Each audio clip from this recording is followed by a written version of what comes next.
The Creator created a desire to receive. So why are there references to a head, body, arms, legs, mouth, navel, and end? What's going on here? It's all about the desire to receive. However, everything depends on how the desire to receive interacts with itself. After Malchut of Ein Sof, the infinite felt shame. It started relating to itself differently. Why?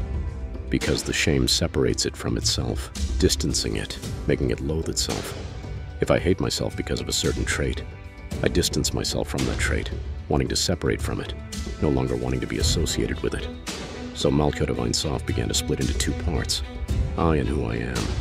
Suppose I discovered that I am greedy, wasteful, begging, deceitful, and possess many other traits, and I hate them. This means that these traits dominate my desire to receive, but I do not want them. I disagree with them. I would cut them off and throw them away if I could. Although I cannot do so yet, I am aware of two realms within myself, recognizing the conflict between them, the struggle between who I am and what I suffer from. What makes me ashamed? Has anyone ever felt ashamed in life and wished to be free from it? This is what leads Malchut of Ein Sof to reevaluate, because if it is entirely contained within itself without any conflict between the two forms, there is no need for reflection. But when there is self-reflection, it can begin to create relationships within itself, between what is desired and what is present, how to use these to cover the shame, to rectify the shame, and so on. Then a different attitude towards its traits and its desire emerges, along with a recognition of traits of bestowal, giving, against which it feels shame. These reflections, who is the giver compared to me as a receiver, the gap between them, the internal conflict, are where I feel shame. Now I can start considering how I might align myself even partially with the form of the giver. These reflections are called the head, Rosh. Where is the head? It is, of course, within the desire, but it is not yet an action within the desire, only contemplation within the desire. What is in the head? The image of the giver, as much as I can conceive it. Certainly, we are not discussing what is beyond me. I as the receiver, and how much I can make my receiver resemble the giver. This is called the action of the head, followed by the action of adhesion, devakut, the execution. I use the giver's desire to benefit me, and through my receiving I fulfill the giver's desires. This means that, in my inner self, there is my desire and the desire of the host, and through my reception I fulfill the desire of the host.